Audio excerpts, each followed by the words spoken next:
Bueno, Sí, señor Dino. pues eso, quiero decir buenas tardes. Buenas tardes antes que nada, en el día de hoy. Buenas Estoy tardes. aquí acompañado por mi amigo, el fundador de la causa hebrea gitana, que es un tema de actualidad extraordinaria, superior.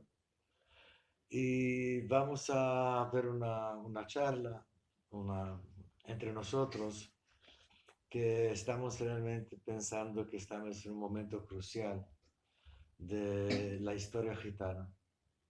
La historia de gitana, y no solo la historia gitana, la historia del occidente frente a problemas que se están ocurriendo, sucediendo en las últimas décadas. Y queremos hablar sobre unos temas que no se habla tanto sobre eso porque somos como, hay dogmas y hay que ver, a veces para avanzar, hay que romper las dogmas para investigar y conocer lo que son verdades históricas. Sí, señor Dino, yo pienso que es muy importante este trabajo, no solamente en lo referente a la causa hebrea gitana y al regreso del gitano a su raíz hebrea y a su verdadera fe originaria antes de entrar a las puertas de Europa, que nosotros postulamos que es la ley mosaica, como no puede ser de otra manera, Correcto. sino que lo que vamos a realizar hoy también es una especie de homenaje a las víctimas, para nosotros en nuestro entendimiento, las víctimas por millones, que en guerras y en otras circunstancias han sufrido debido a la psicología occidental que basa en el cristianismo, tenemos que decirlo.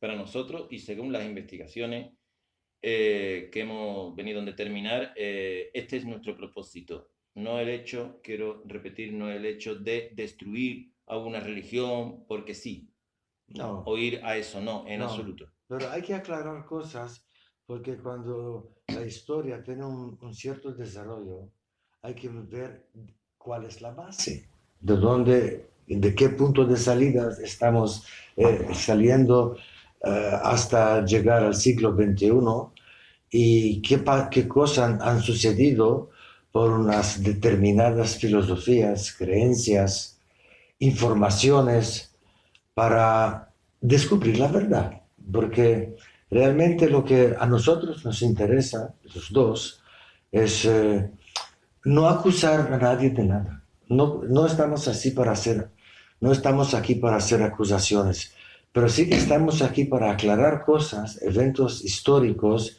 que han provocado una situación u otra situación y buscar la raíz de esas causas y efecto. Entonces, quiero comentar la audiencia que hemos investigado 2 días completos, muchas horas. Hemos investigado una conferencia muy interesante, muy nueva, muy actual, del profesor Igal Ben-Nun, que es un profesor que ha dado clases muchos años en la Universidad de Sorbonne y otra universidad en Francia y la Universidad también de Jerusalén, considerado como experto, yo diría número uno, de lo que es Jesucristo en clave y como figura histórica. Y su entorno, el entorno de Jesucristo, de Yoshua, en qué ambiente, qué sabemos de él, qué sabemos de él en textos de su época, después de su época. Y para eso tengo aquí a mi amigo Bueno, Antonio, que hizo un resumen de esta conferencia que creo yo que merece la pena de escuchar lo que está diciendo, porque es innovador y muy interesante. bien, la base de lo que voy a comentar viene en referencia a las conferencias del profesor Igal Ben-Nun, como aquí expresa el señor Dino, pero también me baso en investigadores y profesores y teólogos como Antonio Piñero, el profesor también Adolf Reutemann de la Universidad Hebrea de Jerusalén, que es un gran conocedor del tema del Mashiach y de los distintos tipos de Mesías que sucedieron en el siglo I o incluso anterior. Y por tanto, con todas esas referencias e investigaciones, comienzo ya directamente a tratar los puntos de interés para poder entrar a materia. Lo primero que yo quiero referir es que aquí el señor Dino del Monte, aparte de artista, músico, consagrado, igual, políglota, una persona, es hebreo, obviamente él es judío, ha sido criado en el judaísmo y conoce. Entonces, voy a preguntarle una pregunta muy directa. ¿El Dios de Israel permite los sacrificios humanos? Hombre, por favor, el judaísmo es, como te digo, es lo más contrario y lo más prohibido. Piensa en eso, no que permite, es que el judaísmo estaba luchando activamente contra los sacrificios humanos, porque todos los pueblos alrededor sacrificaban hijos, sacrificaban personas para tener una mejor cosecha, para arreglarse con los dioses. Y aquí aparece el judaísmo que prohíbe de una manera categórica sacrificio humano. Imagínate qué choqueante es lo que choqueó, por ejemplo, a los cristianos que llegaron a América Central y ven que los indios están sacrificando sacrificios humanos, porque ya los cristianos han tenido un concepto judaico, realmente. Una referencia. Una referencia judaica, que el sacrificio humano es una cosa decadente, primitiva, inaceptable. Así que yo creo que mi respuesta a tu pregunta está bien clara. Bien, comento un poco el trasfondo de por qué pregunto al señor Dino del Monte esta cuestión principal. No quiero ser confrontante, pero igual he de serlo. En la historia cristiana, el foco principal de todo lo que se trata es el sacrificio permitido o inducido, según se expresa en los evangelios, o permitido o inducido de alguna manera por el Dios de una persona en cruz, que para colmo no es solo un sacrificio humano en ese sentido, sino de la manera más cruenta posible. Sí, sin duda es un paradoxo. Es una cosa paradoxal, es una cosa,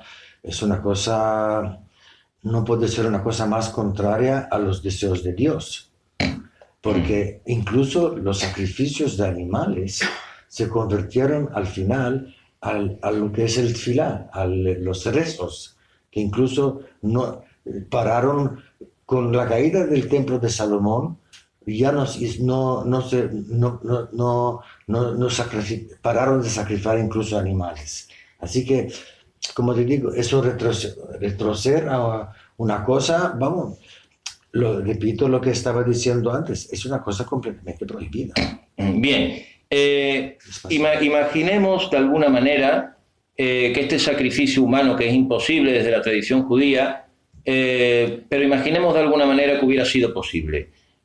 ¿Cómo eran los sacrificios, los korbanot en el templo y de qué manera había de ser el procedimiento o incluso quién había de ejecutarlo y cómo? Bueno, lo que estaban ejecutando los sacrificios eran los Kohanim, que eran expertos en cómo hacer el sacrificio con el ritual, un ritual muy preciso. Primero, cómo matar el animal de una manera que no le duele o que le duele lo menos posible, cómo partir la sangre en las 4 esquinas del Mizbeach, ¿no? Que son como los como las 4 dimensiones, ¿no? Y así se hacía, pero bueno, era un ritual que empezó ya incluso antes del Bet HaMikdash. Bien, comento todo esto porque todo tiene un porqué y un sentido. Sí. Últimamente han habido una serie de sectas religiosas tituladas mesiánicas, sí, que incorporan elementos de la tradición judía al mundo cristiano, en una especie de mixtura o mezcolanza quizás imposible, es mi parecer. En estas sectas mesiánicas dicen que Yeshua, Jesús de Nazaret, en el martirio en cruz fue un corbán. Sí, eso, hombre, yo no puedo ser más, como te digo, yo estoy criticando este pensamiento porque es un pensamiento, volviendo a lo que dije antes, completamente anti la Torah, anti judío, es anti el concepto de Dios. Esto no puede ser que Dios está dirigiendo a su pueblo unos leyes, unos tradiciones, unas medidas de comportamiento y de repente se está sucediendo, ocurriendo, ejecutando una cosa que es completamente contra la voluntad de Dios. Es que eso no tiene ningún sentido. Y quiero resaltar que de la manera más cruenta posible. También quiero decir que desde los mismos evangelios canónicos, el mismo Yeshua, el mismo Jesús de Nazaret, pide al Dios que pase de él ese cáliz. Quiere decir que el Dios no hace que pase ese cáliz, que es ese momento, y como que permite que eso suceda. Estamos diciendo que Dios ha permitido que un hombre, porque quiero recordar lo siguiente, incluso desde el mundo cristiano se asume que Jesús tenía dos naturalezas, divina y humana, por lo cual de igual manera, aunque tuviera naturaleza divina, también tenía naturaleza humana. Dicho esto, ha habido un sacrificio de un hombre igualmente. Y Sí. decimos que ese sacrificio lava pecados ajenos. Pasemos a ese punto. Desde el judaísmo, una persona puede purificar los pecados de la otra persona sin que la otra persona haga un trabajo interior, sino que yo lo hago por ti y tú te aprovechas. Muy buena pregunta, muy buena pregunta y la respuesta muy clara. Mira, Antonio, el judaísmo pide responsabilidad, pide una cosa que... Por eso existe el Yom Kippur. Estamos cerca de Yom Kippur dentro de unos días en Tishrei. En septiembre vamos a celebrar el Yom Kippur. El Yom Kippur es realmente la celebración más grande y más importante de todas las fiestas en el calendario judío. ¿Y por qué? Es realmente una cosa muy avanzada en pensamiento que cada persona es responsable él mismo y no otro por sus actos. Yo no puedo, yo no puedo pedir perdón por ti. Puedo pedir perdón por mí. Nadie puede pedir perdón por mí. En Yom Kippur, que es una fiesta tan extraordinaria, avanzada en el tiempo, fíjate qué bonito. Tú ves a los judíos el día de Yom Kippur, estando de pie antes de entrar al Bet Knesset, a la sinagoga, uno se acerca al otro y le pide perdón, aunque no dice nada, pero él le pide, si acaso, le pide perdón a los vecinos, a los amigos, y luego piden perdón a Dios. Eso quiere decir que no puede ser que una figura humana, que es en este caso Joshua, eh, perdonó toda la humanidad por sus pecados y se los lleva con él. Es que A través de un sacrificio humano a través sangriento. de un sacrificio humano es todo lo contrario al judaísmo, todo lo contrario de lo que pide Dios y todo lo contrario de lo que es la lógica. Un sacrificio que igualmente, aparte de ser humano, y no es posible por esa particular, pero que igualmente no fue realizado ni por Kohanim, ni bajo la Shejitá, que es la manera en que se sacrifica a un animal para que no sufra, sino todo lo contrario, a través del mayor de los sufrimientos y por Goim, quiere decir por los romanos. Sí.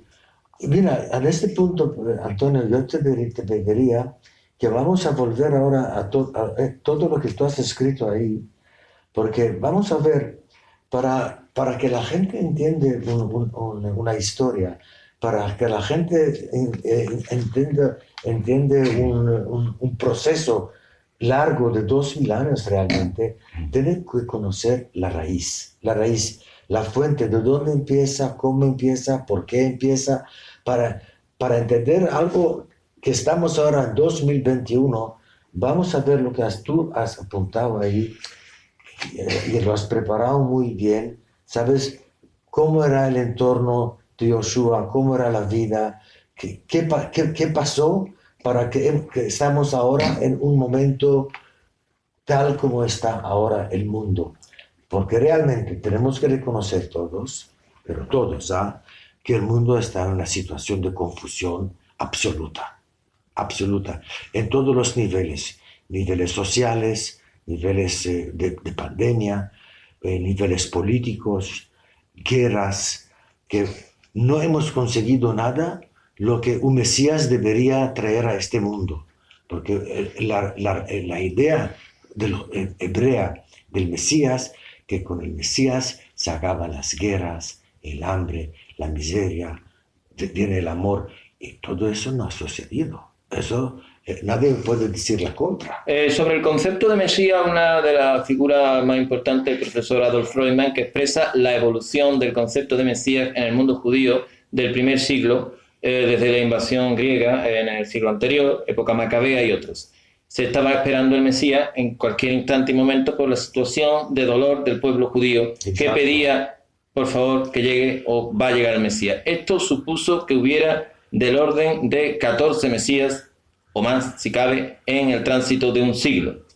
Sí, sí, había 14, en la época de Josué había otros 14 Mesías y lo que tú tienes aquí apuntado hay que decirlo con tranquilidad, con despacio, para que la gente entienda que esta época era una época que, fíjate, el pueblo estaba sufriendo bajo el dominio romano, con los impuestos, con el maltrato, que ya no pudo más. Y estaban esperando y llorando y rezando que ojalá llegue el Mesías ya. La necesidad te hace pedir cosas. Tú pides algo cuando necesitas algo, tú pides. Si no, no pides nada, ¿no? Entonces, vamos a ver, tú tienes aquí, por favor, unos apuntes que yo creo que son muy importantes. Comenzaremos un poco a trabajar en resumen y condensación, como digo, la conferencia del profesor Igal Ben-Nun, porque esta conferencia ha sido en hebreo. No tenemos esta conferencia en inglés o en español, y por tanto lo que vamos a hacer obviamente es un trabajo cultural de exposición muy importante, porque si no, no podríamos acceder por parte de casi todas las personas a ello. Sí, sí, sí. Bien. El profesor Igal Ben-Nun empieza con una idea. Él observa la historia de Jesús, Yeshua, con un aspecto dramático y teatral. Sí. Y yo voy a explicar por qué. No es por ofender, pero cuando una historia tiene visos de realidad, hay también elementos negativos, elementos de la cotidianidad, pero en la historia de Yeshua se observa prácticamente personajes muy contrastados. Sí. Está el malo muy malo, el bueno muy bueno, y de repente milagros, cuestiones varias. Y es como si fuese específicamente un acto dramático, sí, y buscado para tal. Sí, sí. Bueno, vamos a ver. Vamos no a empezar con el final, vamos a empezar con el principio. ¿Qué es realmente, qué es lo que sabemos sobre Joshua? ¿Qué es sobre Joshua? No lo que están contando 100 años después o 200 años después, incluso 30 años después. Vamos a ver cómo era su entorno en Galilea. ¿Cómo era su entorno? ¿En qué geografía? ¿En qué situación familiar nació? Porque, bueno, resulta que tenía 4 hermanos, que tenía 2 hermanas, y que María realmente era una mujer de Galilea, que es muy curioso. Yo no quiero aquí entrar en el campo de las especulaciones, pero hay que pensar en eso, que José, su padre, solo aparece en el momento que ella da la luz a Joshua y luego desaparece de la historia. Eso es un punto que nos pone a pensar por qué ocurre eso. Luego estamos teniendo, hay que entender una cosa, que nos puede contar algo de un barrio de Sevilla o de Madrid sobre un personaje determinado, son la gente que se han criado con él. No alguien de Nueva York. La gente que se criaron con él saben sobre sus relaciones con su madre, que estamos descubriendo que tenía relaciones muy malos con su madre, que tenía relaciones muy malos con sus hermanos, que su madre tenía muy malas relaciones con él. Entonces, bien. Eso no se puede negar. Claro, mire, aquí el señor Dino del Monte no dice las cosas porque sí. Hay unos escritos y tradiciones judías de la época de personas que vivieron en la Galilea donde vivió Yeshua y por tanto es constatable todos estos datos sobre su biografía o incluso sus familiares. No nos estamos inventando, los judíos siempre lo han sabido, pero por llegar a un equilibrio, porque también los mataban a los judíos y hablaban estas cosas como es natural, pues han callado sus bocas hasta el día de hoy, que ya estamos en época que podemos hablar, ¿no es así? Bueno, yo creo que puede ser por eso. Yo creo que en los últimos 40 años,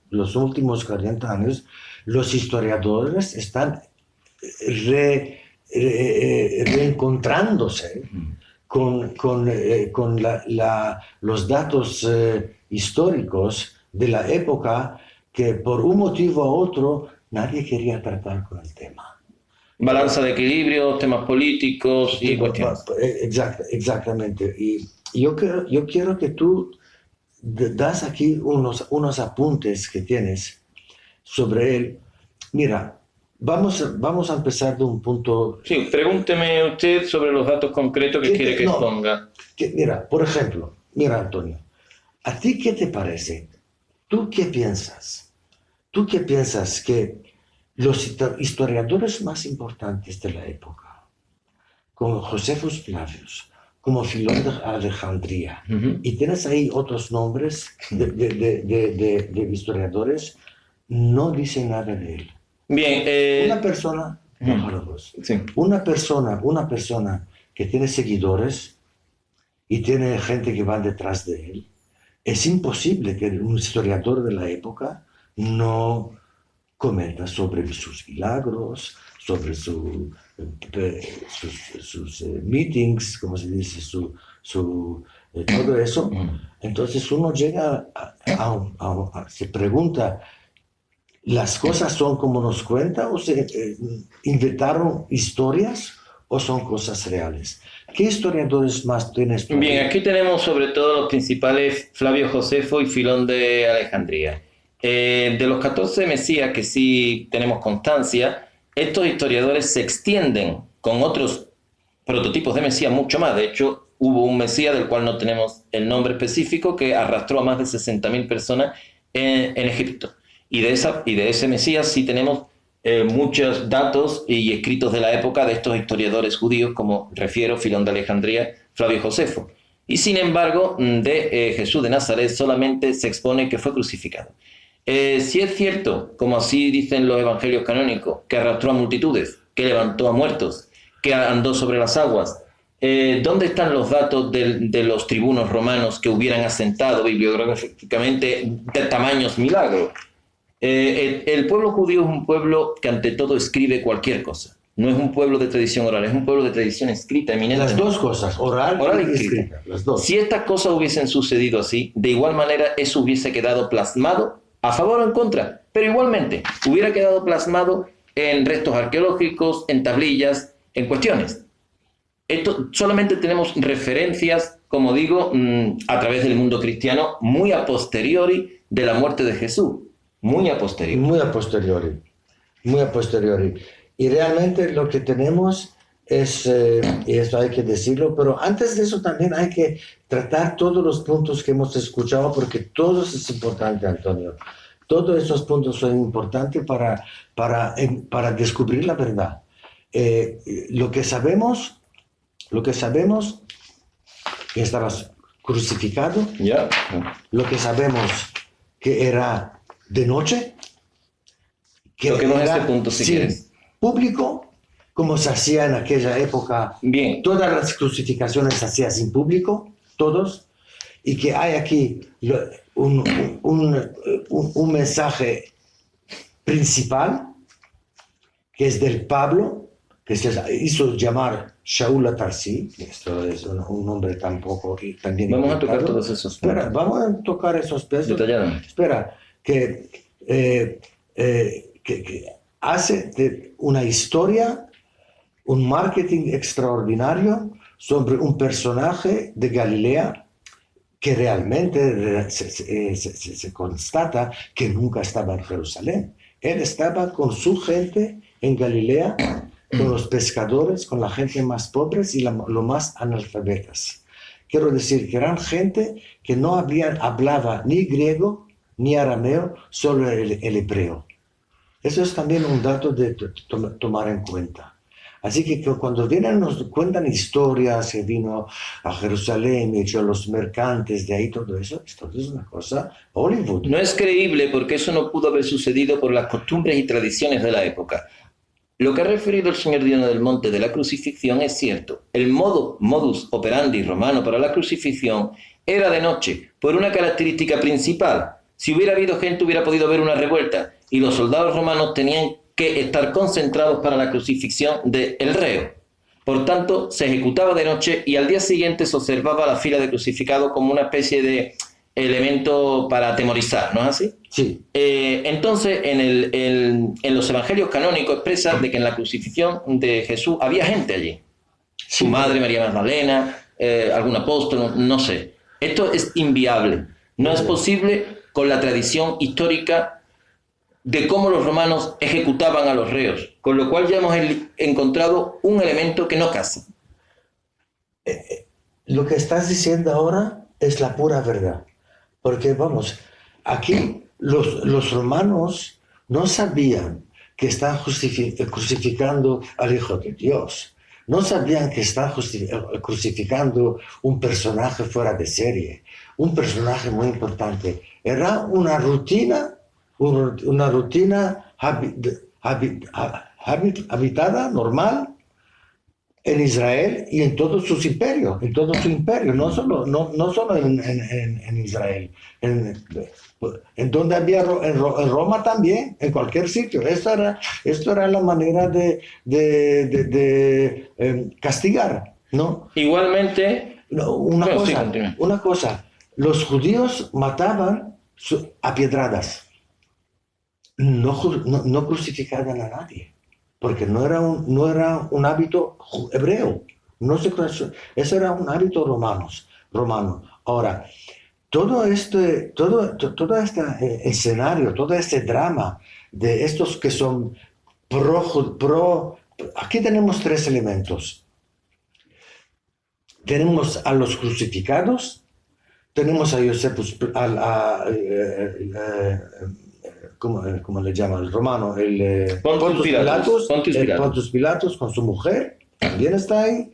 Y tenemos, nos ha metido aquí, que hay aquí judíos que dicen, mátale, no a este. Bien. No, espera, aquí hay un escenario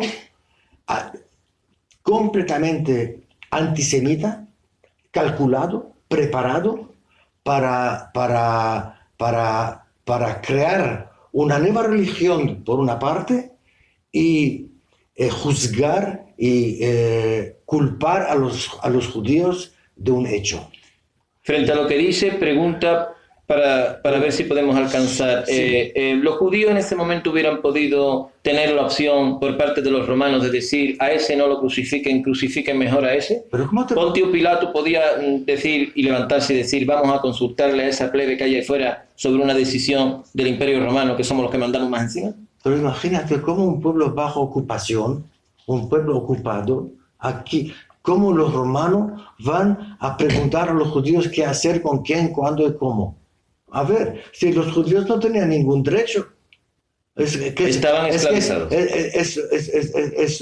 Es un pensamiento, ¿cómo te digo? Un pensamiento imposible. Como de repente de dar a los judíos unos derechos que no han tenido.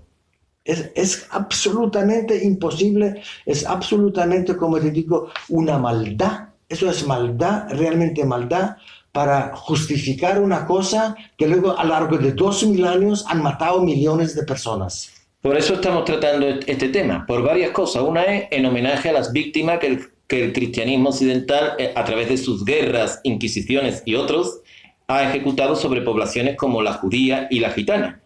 También porque esta filosofía está invalidando la oportunidad de oro que hoy los gitanos tienen de volver a su raíz hebrea. Porque es como la piedra de tropiezo que está evitando que el gitano pueda volver a la ley de Moisés. Por eso estamos tratando esto. No es el hecho de venir aquí a criticar, sino que tenemos que parar con un tema que está doblegando a la sociedad y a los colectivos minoritarios, los deja aparcados en una psicología de derrota, de no levantarse, de ya todo está hecho, de aquí no tenemos que hacer nada.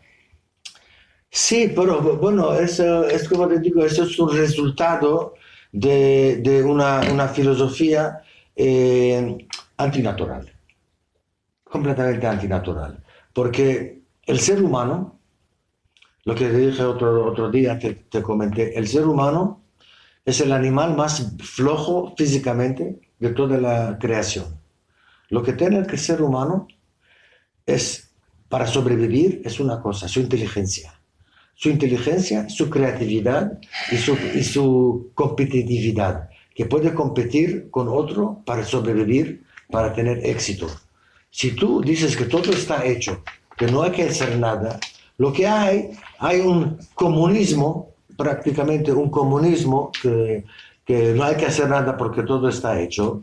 Y en todo caso, ¿para qué tengo yo que mejorarme y competir? Pero eso este lleva a la humanidad a un punto de debilidad, de decadencia absoluta, porque le quita al hombre el mérito más importante que le hizo llegar hasta aquí: la creatividad, su inteligencia, la competitividad, conseguir más cosas, mejorar la vida y todo eso. Entonces, si nos apoyamos en una filosofía cristiana, para decirlo de una manera muy clara, De la aceptación. de la aceptación, De la de la aceptación. aceptación, entonces, pero ¿no te parece muy curioso? ¿No te parece, mira, Antonio, no te parece interesante que el pueblo judío, a lo largo de toda la historia, es el pueblo que ha dado más genios en todo, en todo?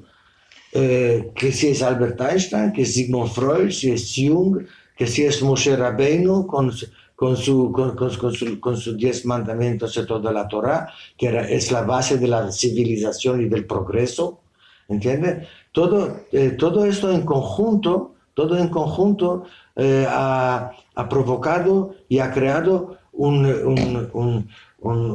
dinámica en la civilización humana, que los judíos, como tú bien sabes, se llevan 257 premios de Nobel. Un pueblo tan pequeño. Pero entonces te preguntas, ¿cómo es posible que un pueblo tan pequeño? Porque el judío siempre tenía que competir para sobrevivir, tenía que ser mejor para que le necesitan. No es una fe de los débiles, ni es una fe de la aceptación, o como se dice en el mundo cristiano, ya todo está clavado en la cruz y por tanto no tenemos que hacer nada. Y lo que importa es el mundo venidero, pero este es de paso. Eso significa que me siento aquí y espero morirme al mundo venidero porque ya estoy salvado. ¿Por qué? Porque, no sé, la sangre del Cordero, el nombre de Jesús. Pero yo he observado en carnes propias, con la causa hebrea gitana, que esto ha paralizado a mi pueblo a no prosperar, volver al mundo judío, asumir su rol y su identidad, y ha sido un desastre. Y está siendo un desastre, y están desaprovechando una oportunidad de oro. Igualmente, como digo, esto es también en homenaje a los millones de víctimas que han muerto, sobre todo de hermanos judíos y de nosotros, porque esta leyenda, historia o mito es antisemita en todo su aspecto y configuración. Sí. Vamos a tratar, por cierto, los aspectos antisemitas que la leyenda del mito de la crucifixión tiene y es patente. Sí. Por ejemplo, la figura de Judas Iscariote, como conocemos en español. Sí, esto es extraordinario, Antonio. Mira, esto es realmente... te da rabia. Es que te da rabia que están inventando una historia tan miserable, tan cobarde, que han tenido un efecto en la cultura mundial del mundo entero, dando una imagen del judío que le está persiguiendo 2000 años sobre una persona, Yehuda Ishkrayot, que nunca existió, amigos. Es un personaje inventado. Y no hay un sitio en Jerusalén que se llama Krayot. Ni nunca lo hubo. Nunca hubo. Yehuda Ishkrayot. Encima coge un nombre más judío imposible, que es Yehuda. Le cuenta la historia de 30 shekel que le da, de shekel de morbo, de plata, ¿no? Para acoger a Jesús. Es como te digo, eso es realmente pura maldad. Y lo que a mí me jode mucho, y de verdad tengo que decirlo así en un lenguaje vulgar. Vulgar, para entendernos. Un lenguaje vulgar, pero auténtico, que cómo es posible que un invento tan malvado se convierte, como te digo,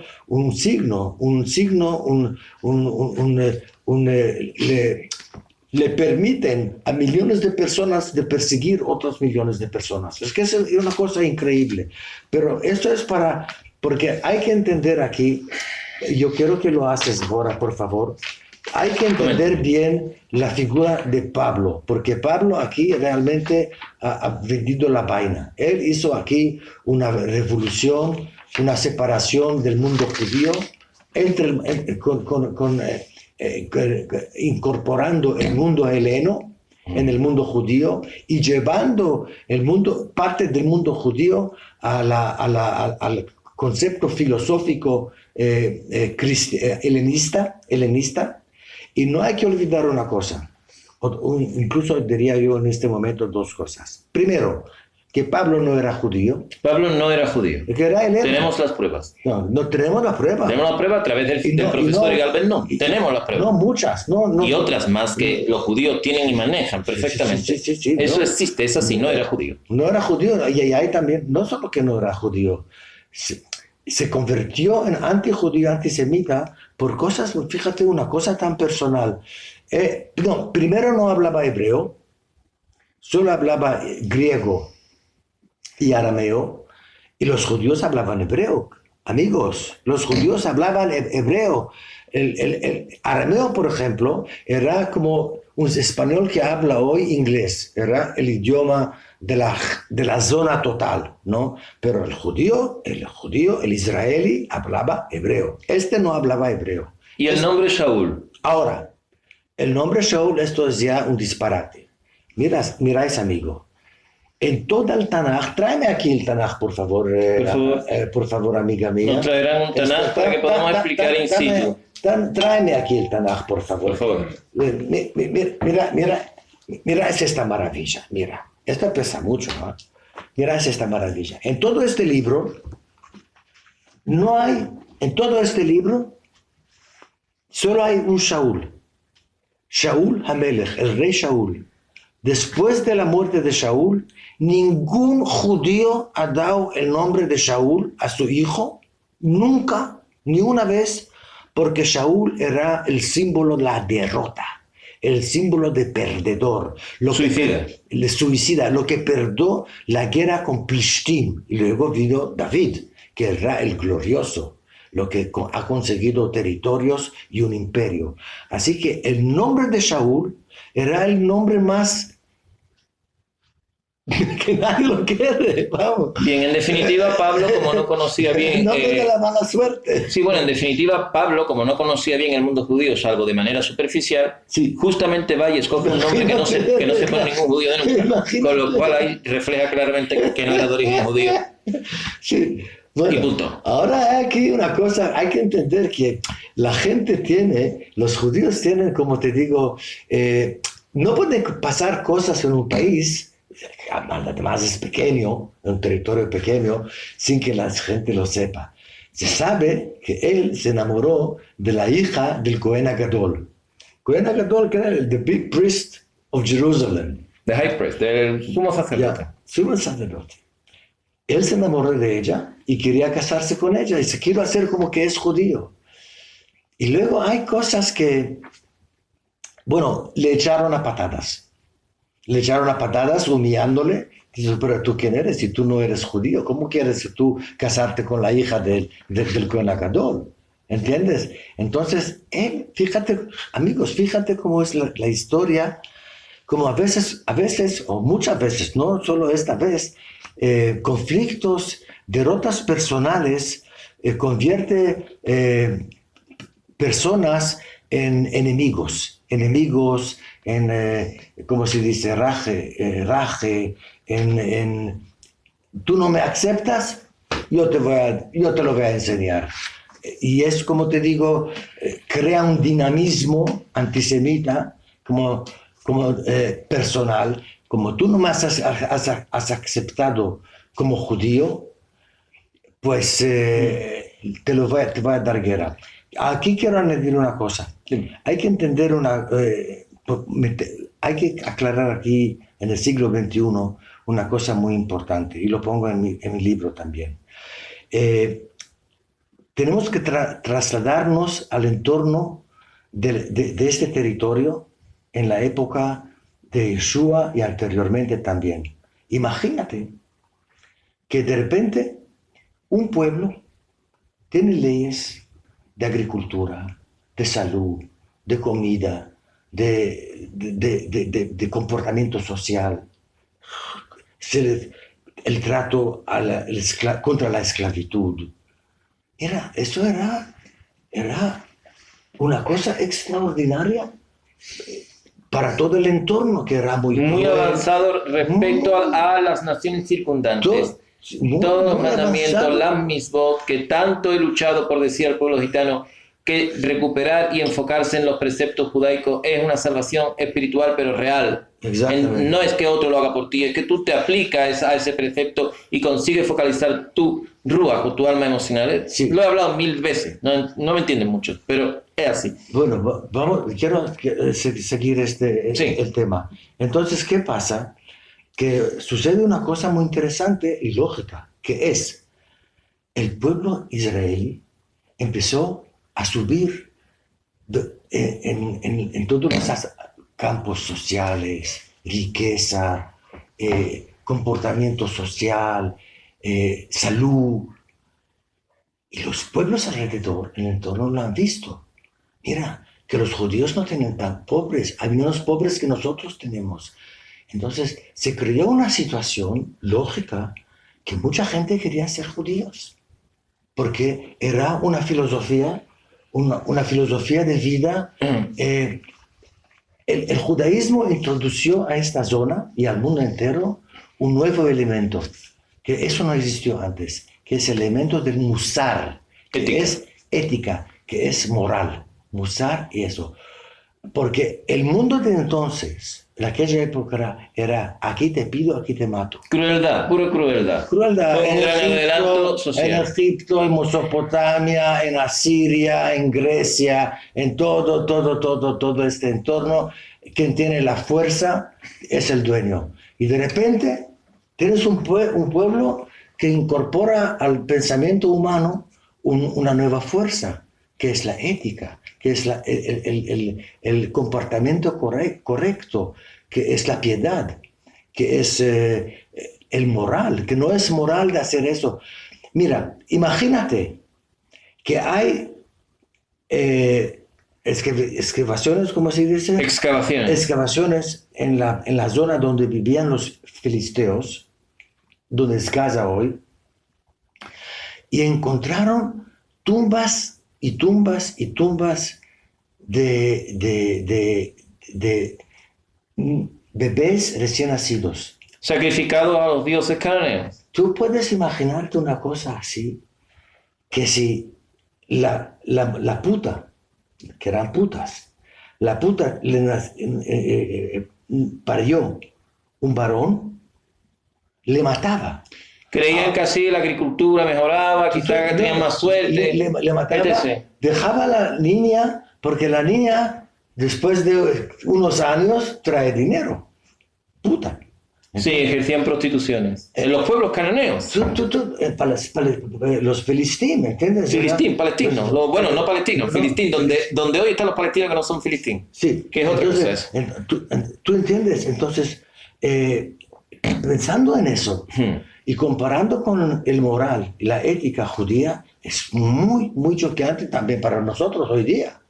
Porque hoy día, sea lo que sea, tenemos un moral, una ética muy cercana, muy cercana a la ética judía. Sí, es así. Que son los 10 mandamientos de Moisés, que son realmente la base de la civilización mundial. Bien, señor Dino, una cosa que quiero tratar acerca de la figura de Pablo es su tan conocido viaje a Damasco a capturar cristianos por orden del Cohen Agadol de Jerusalén, en donde tiene la visión, donde cae de un caballo, o no sé, y tiene una visión de Cristo. Pero ese viaje a capturar cristianos mandado por el Cohen Gadol de Jerusalén, ¿era posible según la tradición de la época? Dios mío de mi alma, Antonio, ese es un disparate increíble, pero increíble. ¿El por qué?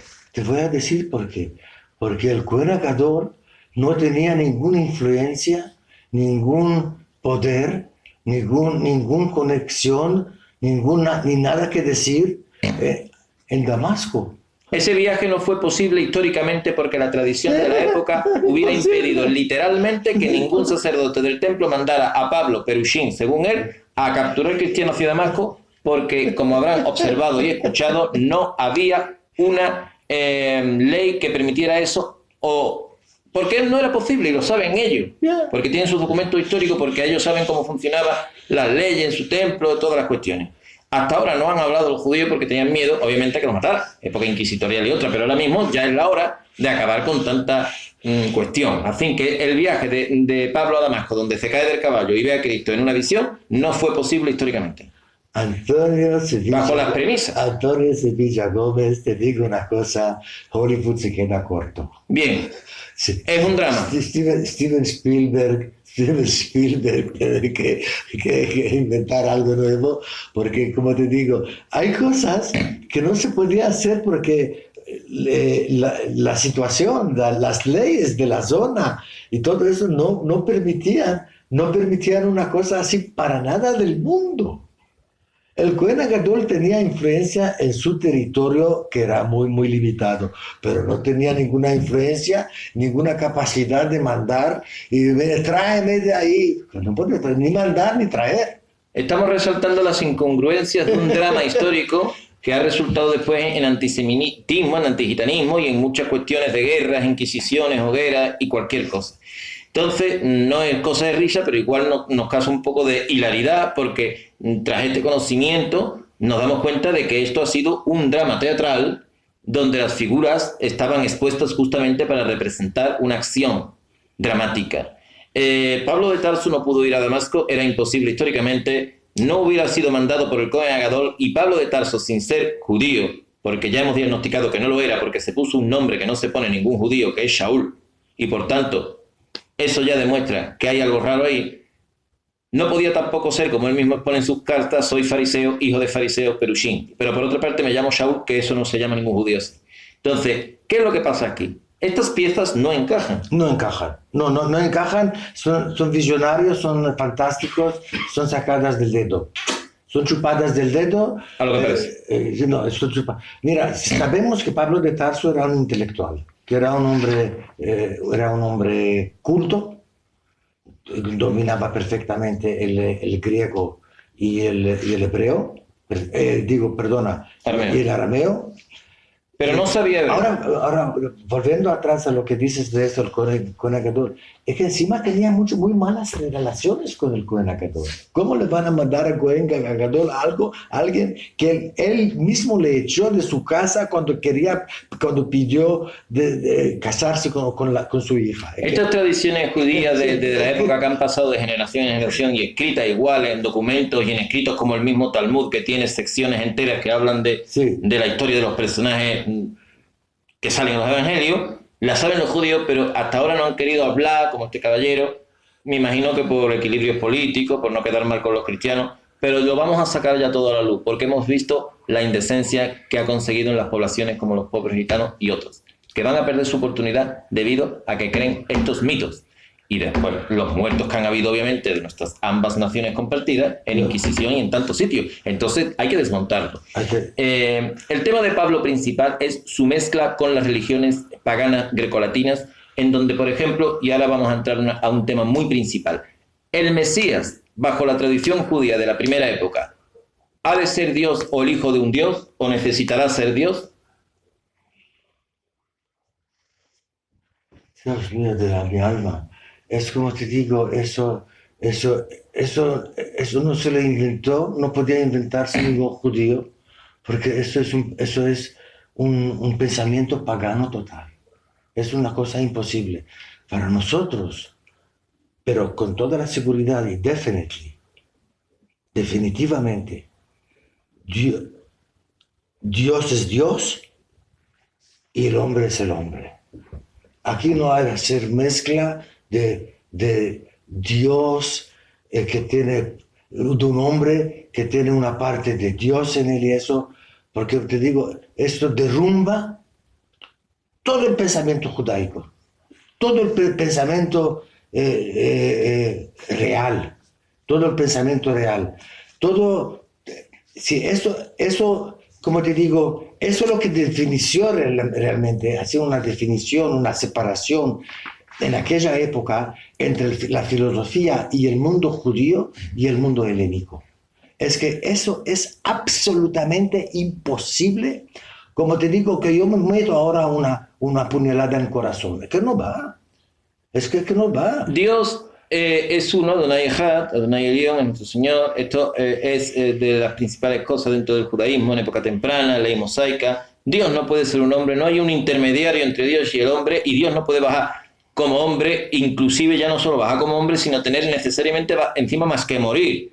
¿El Mesías tiene que morir o el Mesías ha de triunfar en una sola vez y no en dos? Bueno, hablemos del tema. Este también es un invento grotesco, es un invento diabólico, es un invento, como te digo, ¿cómo justificar una cosa que ha sucedido de una manera? El juego no ha salido bien, pues vamos a justificarlo de una manera que va a venir un Mesías, que bueno, luego se ha metido la pata, pero no pasa nada, va a venir el tercer Mesías. O por segunda. La segunda. O la segunda, o la cuarta, eso. Es que todo eso es una ensalada mixta con atún y tomate. ¿Entiendes? Eso es una cosa imposible. La gran idea universal del Mesías, hay que entenderlo, el concepto, es que primero vamos a ver una cosa, antes de hablar de Mesías, vamos a ver una cosa. Mira, todos los pueblos alrededor han tenido dioses, esculturas, todo tipo de imágenes hechas por ellos, diciendo y rezando a estas imágenes, diciendo, este es Dios, por favor, pidiendo a Dios. Y de repente, nace el monoteísmo, nace una religión que tiene un Dios abstracto, todo lo contrario de humano. Cuando se dice Betzelem Elohim, no se refiere que es como una persona, ¿sabes? Yo lo pongo en mi libro y lo pongo bien, es un pensamiento individual mío. Tzel es shadow. ¿Cómo se dice en español? Shadow. Sombra. Shadow. Betzelem es en la sombra de Dios. Es una sombra, no es una cara con ojos y una nariz y una barba blanca, sentado sobre un trono. Nada de eso. Es algo más profundo que supervisa y mantiene la creación. Es una energía inteligente, es una súper inteligente que creó mundos, no solo mundos, ha creado mundos. Entonces, coger todo este enorme entendimiento tan abstracto para la época, porque por entonces todos tenían que palpar, que tocar, este es mi Dios. No. Dios es una energía, es una cosa extraordinaria fuera del contexto humano, de carne y hueso. Es una cosa, como te digo, lo más prohibido en el judaísmo, lo más prohibido, y lo siento mucho amigos, ¿no? Es decir que alguien es hijo de Dios o tiene el espíritu él exclusivamente de Dios dentro de él y que es un Dios. Es como te digo, quien quiere creer en eso, es lo mismo como que la gente crearon en esculturas de piedra. Lo que no puede decirse y hacerse es decir que no solamente Jesús era Dios o el hijo de un Dios o Dios, sino que aparte los judíos mataron a Dios. Sí. Porque no el siguiente paso es que a Dios no se le puede matar porque es un espíritu, pero igualmente decir que Dios baja como hombre, más encima eso no puede ser desde la ley judía, que es en lo que nos basamos, como en el Antiguo Testamento expresa, y decir que son los judíos que no tenían la potestad igualmente de matar o no matar allí a alguien bajo cruz, sino que eran los romanos, ¿no? Pero poner todo el foco de atención en nuestros hermanos judíos como culpables de haber matado a un hombre que decía que era Dios y que los cristianos creen que es Dios, es poner a estas personas en el candelero de muertes para toda la historia.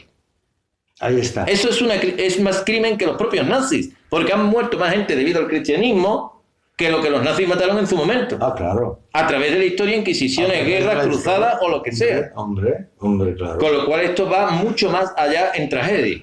Sí. Y gitanos. Y gitanos incluidos, gitanos, que también fue un colectivo minoritario que cuando llegó a las puertas de Europa no era cristiano, creía en un Dios invisible, desde él, que es muy parecido, o es, yo expreso que es el mismo Dios Elohim, ¿no? Como es así. Sí. Y que también ha sido captado y absorbido por la filosofía cristiana y hoy no encuentra su camino originario debido a eso. Sí. Y estamos ahí. Sí, estoy muy de acuerdo contigo. Estoy muy de acuerdo contigo y estoy sufriendo contigo, porque es una tragedia tremenda, terrible.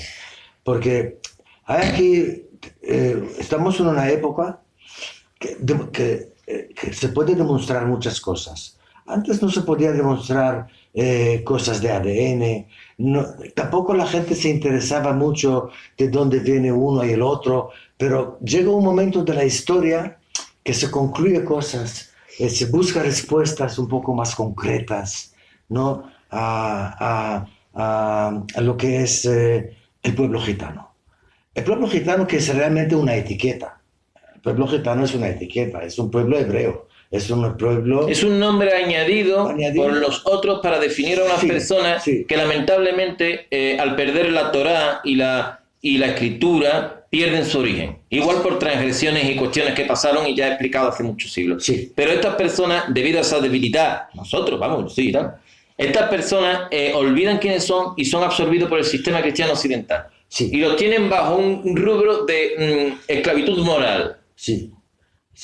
Una esclavitud moral y como te digo, tratándole como ciudadanos de cuarta división, porque vamos a coger las cosas por partes, pasito a pasito. Vamos a ver. Sigamos. Vamos a ver. Esta profecía, que tú sabes mucho sobre esa, sí. como los 10 tribus de Israel pecaron gravemente, se fueron, hicieron rezos para el Baal, para la diosa Canaanea Ashrat, sí. Y como se dice en hebreo, Asu tará bene Adonai, hicieron todo lo malo en el ojos de Dios. Entonces Dios se reveló. Porque Dios, por una parte, le ha prometido a toda esta gente, a todas estas tribus, la tierra prometida. Lo que era Menashe, Issachar, Samaria y Judea. Samaria, actual. Dan, Gad, todos tenían ahí su parcela de tierra prometida y han vivido ahí. Pero como continuamente no han respetado las leyes de Dios, se enfureció. Dijo, mira, vuestro castigo va a ser el siguiente. Los asirios van a echar a una golá, no a todos, porque algunos se quedaron, llevaron más que nada a los ricos y a los poderosos, a los jefes de las tribus. Bueno, pero estos se convirtieron luego en millones. A lo largo de los siglos, por reproducción, de los siglos. Ahora, le echaron a todos ellos y diciéndole Fíjate, la maldición va a ser tan grave, que hasta se van a recordar qué son y dónde vienen. Eso es lo peor. Sí, el único pueblo de la tierra, el pueblo gitano, que no recuerda de dónde viene, porque, como digo, todas esas profecías y maldiciones se han cumplido. Sí. El origen del exilio fue la Avodah Zará, la idolatría. Pero es que hoy, lamento deciros, amigos, que el pueblo gitano sigue en idolatrías cristianas. Acabamos de demostrar que el cristianismo es una idolatría que no está basamentada, salvo en las religiones paganas grecolatinas, donde los dioses sí bajan a la tierra en forma de hombre, pero no en la tradición hebrea ni en lo que la ley de Moisés expone. Sí, déjame decir aquí con más tranquilidad, Antonio, mira una cosa. Ahora, el obstáculo que tienen los gitanos son los gitanos mismos. Ellos son el obstáculo para que avanzan. ¿Por qué? Porque siguen con el paganismo, siguen. Mira, fíjate, los gitanos es un pueblo muy espiritual. Tú escuchas el flamenco, tú hablas con una persona gitana de cualquier parte del mundo, tiene una vena, tiene un sentido espiritual extraordinario. Déjame decírtelo, como yo lo veo. En mi contacto con los gitanos, tienen como, de una manera, está muy cerca del judaísmo, muy cerca, y por otra parte, tienen un obstáculo que le han metido aquí historias que no le conviene realmente, no le ha convenido nunca. Recordamos una cosa, estaban perseguidos los gitanos y los judíos por los cristianos de la misma manera. De la misma manera y por las mismas razones. Y por la misma razón. Hitler mató a los judíos, a los gitanos por las mismas razones. A los gitanos les llamaba una especie de israelitas nómadas. Un tipo de israelitas nómadas, y hay documentos sobre eso también. Hay documentos, pero déjame, como uno que nació en Rumanía y que tengo mucho contacto con esta rama del pueblo gitano. El pueblo gitano en el este de Europa, la parte que es ahora se nombra Moldavia, norte de Rumanía, Hungría, han vivido 600 años pegados a los judíos.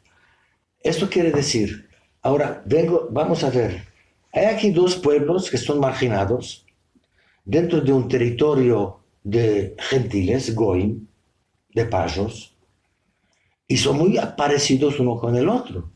Uno tiene la Torá y los otros tienen algunas costumbres bíblicos de la Torá originales que son exactamente como de los judíos. Así que había un acercamiento físico y cultural entre estos dos pueblos y también en su destino. Ya que estamos llegando a este punto, pero yo quería también hablar de otras cosas, ¿sabes? Por supuesto. Ya que hemos llegado a este punto, te quiero decir que estos dos pueblos han vivido en aldeas al lado de las ciudades, porque no les dejaron vivir en la ciudad. Entonces construyeron sus propias aldeas al lado del Big City. Y entraron cada domingo a lo que en toda Europa, lo que hoy estamos llamando rastro. Exactamente, es muy curioso. Los gitanos, en todos los países, en España también, hacen los rastros los domingos. Si su originalidad hubiera sido cristiana y católica, el domingo es un día de descanso para el cristiano. ¿Cómo es que cogen justo ese día para trabajar más todavía que el resto de la semana? Pues no se están dando cuenta. Esto es un detalle muy significativo, indicativo, y que hay que tomar en cuenta totalmente, porque es cardinal. Vamos a ver.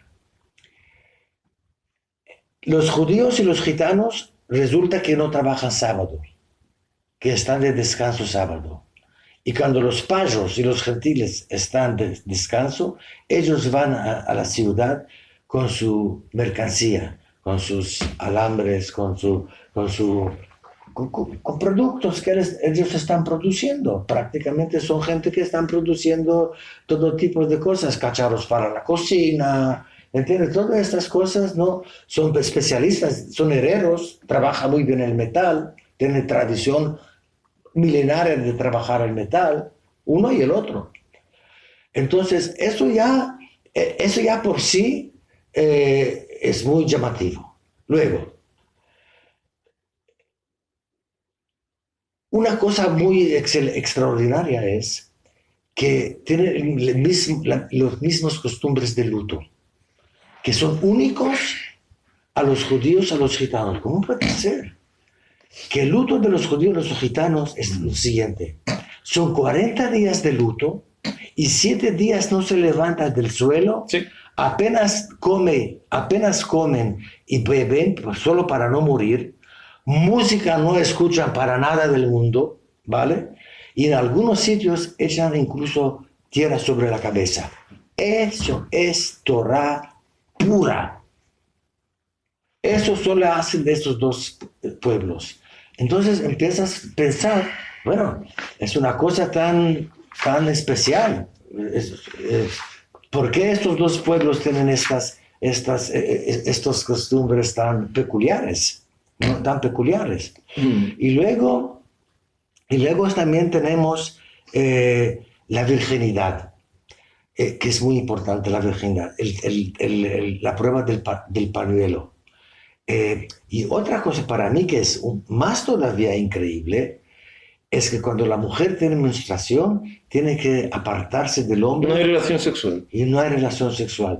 A ver, eso solo hacen los judíos y los gitanos. Lo tenemos muy claro. He hablado en muchas ocasiones de estas tradiciones compartidas como de pruebas genéticas que avalan tener genes fundadores semíticos que nos entroncan con el pueblo hermano judío. Ya no lo digo más.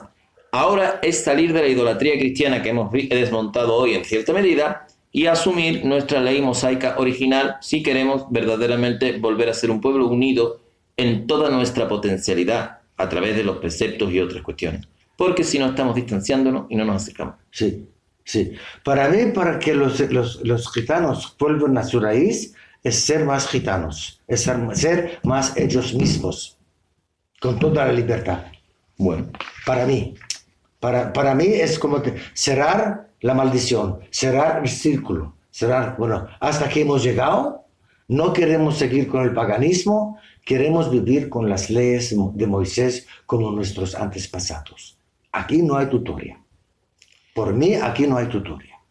Creo que estamos llegando a un fin en este vídeo porque hemos podido demostrar... ¿Tú crees? Bueno, hay muchas más cosas a tratar, detalles puntuales. Por ejemplo, podemos tratar también el tema de por qué a Jesús se le llama Jesús de Nazaret, cuando esa ciudad, Nazaret, en época del siglo I, hemos demostrado que no existía como población tal. Ya. ¿Y por qué dicen que Jesús vivió en su infancia y juventud en Nazaret cuando eso es imposible? Y me gustaría que expresaras esta imposibilidad. Pues mira... ¿Qué ves? Sí, levántalo hacia arriba. Hacia arriba. Si lo va a colgar acá usted. Creo que es eso. Ya está. Lo seguimos entonces. Parece que Dios me estaba llamando. Puede ser. Hablo con él más tarde. Bueno, no pasa nada. Mira, hemos descubierto realmente, Antonio, hemos descubierto cosas que ni yo me esperaba, ni tú, yo. Pero por eso tenemos a Igal Ben-Nun, que años y años estaba investigando, y resulta que había 45 aldeas, que no eran ni siquiera pueblos, en Galilea, y no había y había un asentamiento en la época paleolítica nomás. Paleolítico. No, una ciudad así. Una cosa, como te digo, que no se puede decir llamar ni un pueblo, ¿no? Ahí, ¿no? Bueno, resulta que Nazaret, Nazaret, no existió en la época de Jesús. Y otra cosa, Jesús estaba solo conocido en Galilea por un grupo muy, muy, muy limitado de amigos y de familia. No tenía una fama de un gran trabajador. Estaba más bien conocido como un vago. Perdóname, perdonáis, pero son los documentos históricos escritos. ¿Vale? Habla sobre los documentos que él conoce y que el profesor Igal Ben-Nun y otros saben y tienen escritos los judíos. Sí, lo siento. De mucho. La época y que han durado. Que han durado y ahí están, ¿entiendes? Ahora, Entonces, fíjate, ni siquiera lo que lo has dicho antes, nunca salió de su entorno de Galilea, nunca. No entró a Jerusalén. No entró a No tuvo Jerusalén. entrada triunfal a Jerusalén. Ahora, que te dice que nació en Belén, pues hay un Belén en Galilea, pues es Betlehem, y hay otro Betlehem en Judea, y es otro Betlehem. Hay dos Betlehem. Es que había dos Betlehem. Casa de Pan. Casa de Pan era un sitio, era un pueblo aquí y un pueblo allá. ¿Entiendes? No, todo este montaje que viene, que es de la presidencia del rey David y todo eso, todo, perdonad amigos, eso es un marketing. El linaje de David, el Mesías lo tendrá a través de línea paterna, porque en aquella época no era matrilineal, era patrilineal el linaje que había que ser demostrado. Sí. Y si ya de base sabemos que Jesús dicen que su padre era desconocido y lo atribuye a que, bueno, en fin. El asunto, ¿cómo va a ser el linaje de David? Sí, sí. No, ¿Dónde está? No, adaptaron una situación, una historia a una causa que te interesa demostrar algo que realmente no existió y está chupado del dedo. Pero hay una cosa interesante que en Isaías y también en Jeremías también están hablando, y creo que en Amós también, no estoy seguro, mira esto, que el Mesías va a tener una vida muy larga, que quiere decir que va a vivir muchos años, amigos, y va a tener muchos hijos. Y esto no ha ocurrido con él. Exactamente, no cumple las premisas de Mesías. Cumple. Y al no cumplirlas, Pablo de Tarso y sus seguidores y los padres de la iglesia inventan la segunda venida. Cuando nada más que hay una venida, ahí está. A través de la tradición judía, el Mesías no viene dos veces, viene una y punto. Ahí está. Así que, por favor. Ahí está, ahí está. Mira, nosotros estamos hablando sobre ese tema, se puede hablar una hora más, pero yo espero que por lo menos lo que estamos diciendo hace la gente pensar. Investiguen y métanse a las fuentes bibliográficas de los hermanos judíos y otros. Y no tomando las cosas como, me ha dicho el cura, me ha dicho esto, el teólogo me contó esto. ¿Y quién le contó al teólogo esto? ¿Y quién contó esto a esto? No os olvidáis que somos el pueblo, como pueblo más viejo de la tierra, como pueblo, ¿ah? Los romanos han desaparecido, los egipcios desaparecidos, los asirios han desaparecido, los persas han desaparecido, los romanos han desaparecido y todo el mundo ha desaparecido y resulta, y todos otros, y resulta que el único pueblo, como entidad de pueblo, es el pueblo judío. Eso no se puede negar. Escuchemos la voz por tanto, de la sabiduría, la voz de los escritos antiguos.